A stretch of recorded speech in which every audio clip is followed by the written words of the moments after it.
So I want to invite Gowtham Kumar. He's our lead physiotherapist. He has a 7 years experience in physiotherapy and is specialized in sports and musculoskeletal conditions. He has treated different types of sports injuries like ACL rehab, sports conditioning, and he is an expert in hand and ankle injuries as well. He has also trained many athletes and national level players. And today he will be telling us how rehab is important in ankle injuries. Over to you, Gowtham. Thank you so much, Dr. Jyotika. So good evening to all. It was going very well that Dr. Prashant and Dr. Sanjay Sharma had given like a brief things. Both are different topics, but yes, Dr. Prashant had given like an overview of sports injuries, lot different conditions of sports injuries, and Dr. Sanjay Sharma had told about this diabetic foot things, and Hina spoke about orthotic parts. Now I'm gonna talk about the last part. It is it's a major part also as well, and it's a rehab part, ankle rehab part. So until he screens, without rehab, whatever we do, me and Prashant do will be of no use at all. So it's like rehab has to be there before even we do something. Rehab and rehab. Yes. Exactly. Like before the surgery or preventing the surgery or post-surgery. Yes. So we plays a role everywhere, the pre-rehab and post-rehab both. So majorly I'm going to talk about soft tissue injuries only, not about the fractures, nothing about that. Mainly talking about the soft tissue injuries today and very few injuries. So these are the key points. We'll go through some injuries and how the management procedures goes through, and then the rehabilitation part and how we're going to take them back to return to activities. It can be like a daily activities, or it can be like their sporting activities as well. So few conditions. These are majorly conditions which injuries which happens like lateral collateral ligament sprains, Achilles tendon ruptures, gastrocnemius strain, as well as soleus strains. So I'm not going into detail of how the mode of injury is happening and what the pattern of injuries will be there. I'm just directly getting into the management part, how it will be. So in the case of LCL ligament sprains, so we'll start initially, immediately we'll be giving the technique called as price treatment. The price comes off protection, rest, ice, compression, elevation. That's called price, the protocol which we generally follows on that. So in that, the first thing what we give is called as cryotherapy. Cryotherapy, it just simply looks like applying an ice pack or giving an ice. Even you can see that any of the sports injuries, the first level of management, what they give is like icing. It plays a very major role in that place. So that prevents the blood circulation to that place too, and prevent from inflammation of that area. So that's the first level of management in any sort of injuries. Primarily in this kind of lateral collateral ligament injuries, we'll be giving ice. So the cryotherapy is like just like an icing, or what we do is another one is called as a cold compression technique. It's just like this is the one. This is the cold compression technique, which is it's called as a unit called as game ready. So this works amazingly that to prevent, it gives with the cold and compression circulation of cold water. So that will mobilize the fluids over there in that place, in the localized place, and reduce the swelling at that place.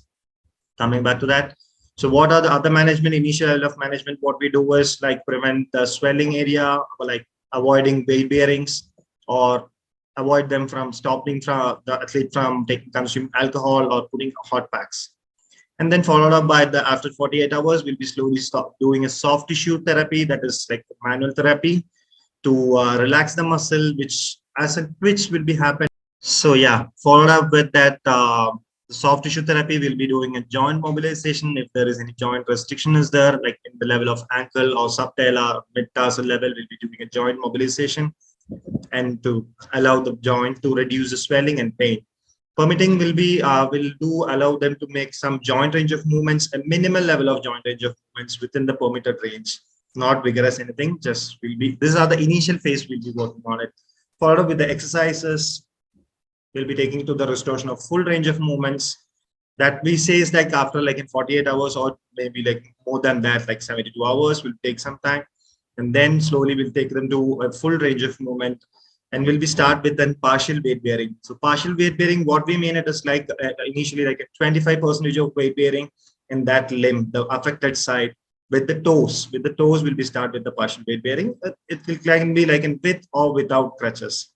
So along with that, there will be a brace or strapping which can be given as an external support at the ankle at the initial phase. And then we'll be strengthening the active strengthening of plantar, dorsiplantar and dorsiflexions, and inversion and eversions progressive we'll be doing. So in this case, mainly we need to focus on, there is called eversion with fully plantar flexed is very important in that LCL. So when the lateral collateral ligament is injured, we need to focus on that strengthening activity more, the lateral muscles, to give us a secondary recruiter for that side. Okay, yeah, this is, so here the lateral ligament which gets, so this is an torn one, this gets torn, the lateral ligament which you can see, it's getting torn over the, so initial level which we call as like in the sprain, and then followed up, if it goes more than that, it's called as the ligament injury, ligament torn ligament. Now followed up with the weight bearing exercises. So weight bearing, as soon as the pain reduces, will be start with then like in 75%, and then followed up with 100% of weight bearings to the affected side. So in that we'll be using, first start with a stable surface that's in the ground level of thing, and then followed with an unstable surface of weight bearing exercises will be done. That's called like we use wobble boards or Bosu balls will be used for the ankle rehab. And the next one is in hydrotherapy. Hydrotherapy, again, it is like a wonderful thing which we can give for this type of ankle injuries or knee injuries. We can work on inside the hydrotherapy, which gives a better result than that. So what happens is inside the hydrotherapy, when we work on that, the body weight is minimized, but still they can load in the joint we can do.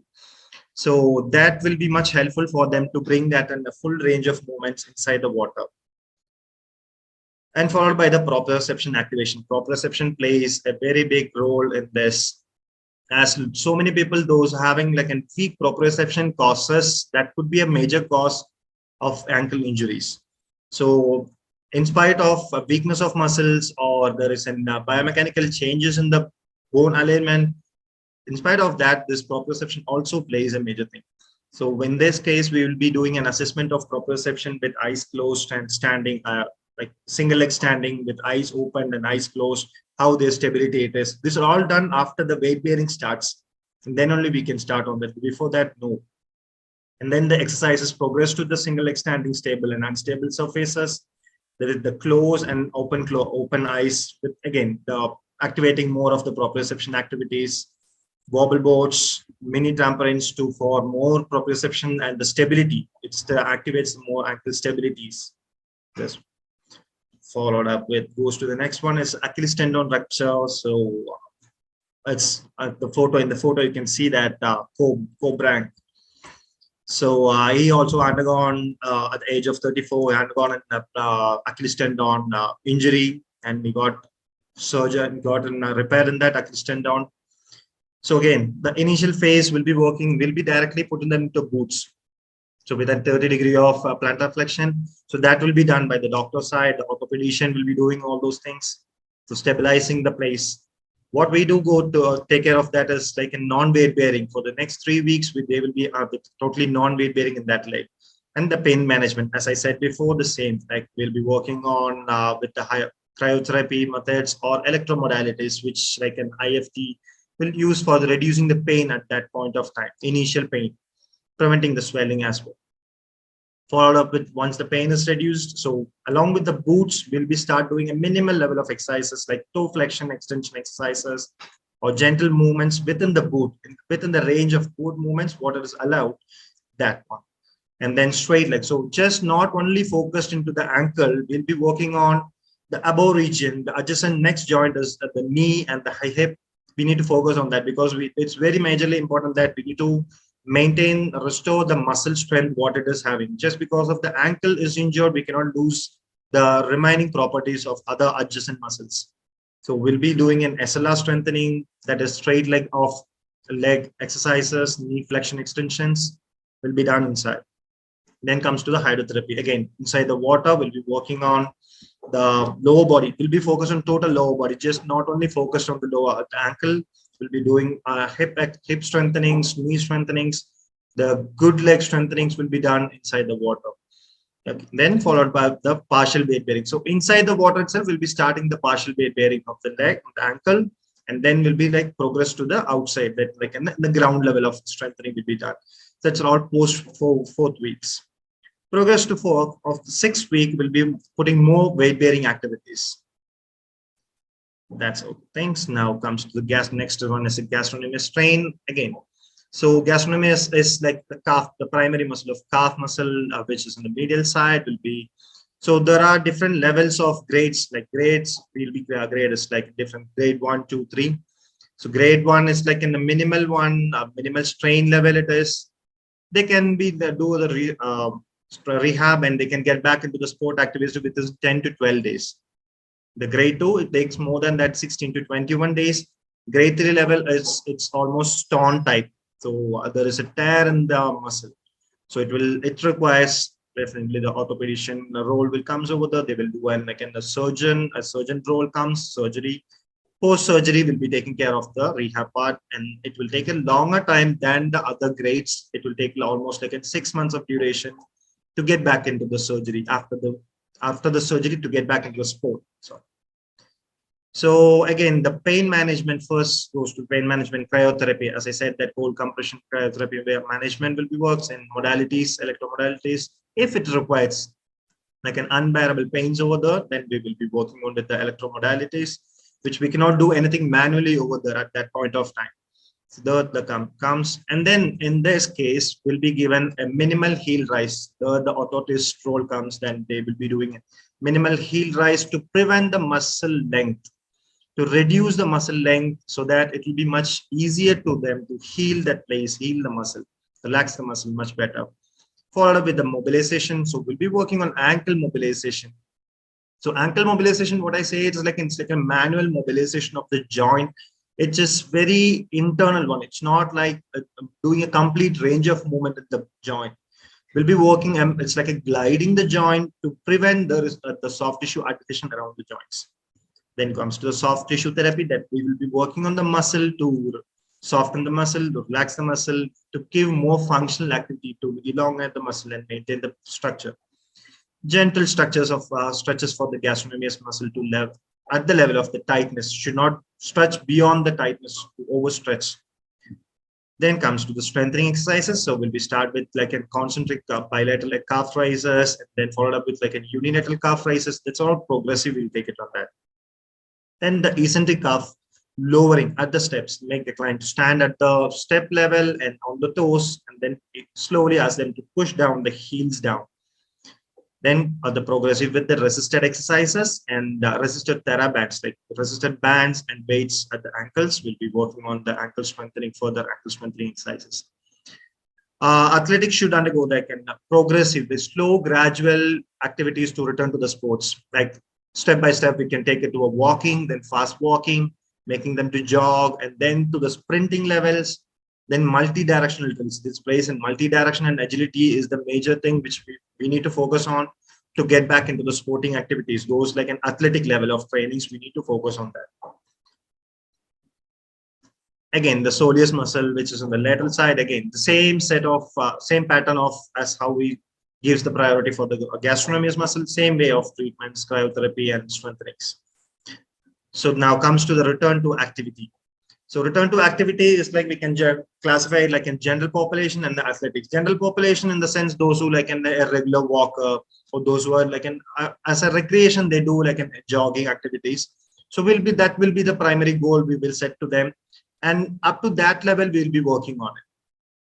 So those we will not take it to like do the agility drills. We will not make it to more of their stability. Of course, we will be doing the stability drills, but not into the agility level of drills. Will not be focused on that.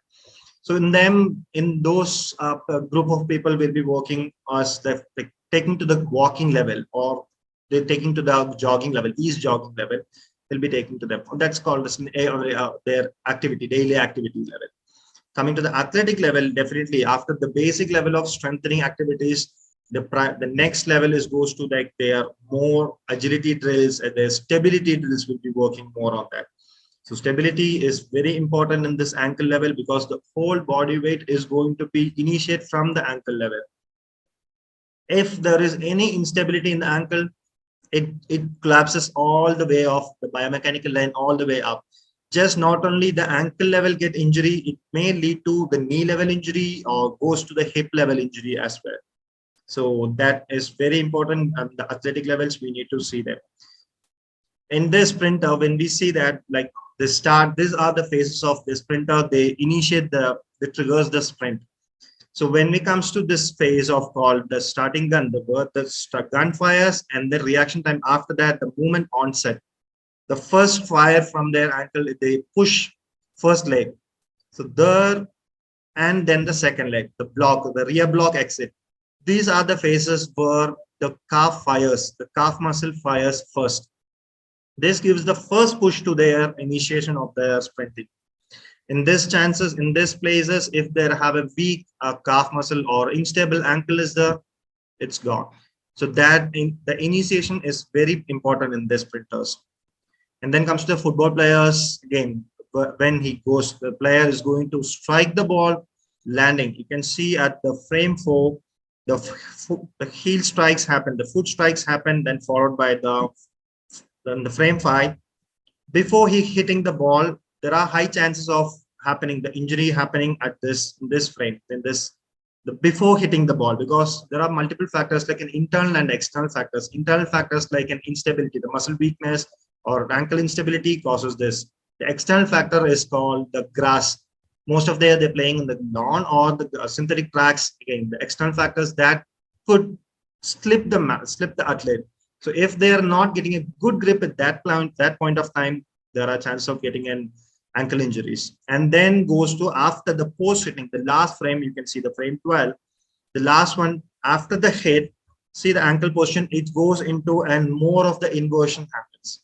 So that point of time, there are chances of getting the LCL, the ligament, lateral collateral ligament, get an injury. So this is the place this ankle stability works. It requires majorly. Gautam, we might have to wrap up in a minute or two. Oh, that's 2 more slides. So then the ankle, this is just like to show what are the exercises like towel stretch, calf strengthening with the therabands, inversion, reversion exercises, and then single leg exercises, how we do the stability, dynamic and static dynamic exercises will work on that. And then comes to the taping. Taping is like there are majorly 2 types of taping, like rigid taping and the kinesio taping. Rigid taping, this is what you're seeing right now is the rigid taping. It gives more of the stability activities. During the injury phase, we'll be using this. This is the kinesio taping, which will help to on the mobility phase as the athlete want to get back into the sport. So they will be like with the brace or they can brace with the tape. So this will gives a functional activity as well, and it will stabilize the external portion. And then these are the few of agility drills like side drills, side agilities, and lateral shifts, forward shift, and jumping. The second picture, which shows that the multi-directional ankle stability drills, which will gives more confidence to the patient as well. It will do the motor training for the ankle stability drills. These are the few references, and then thank you. That's these.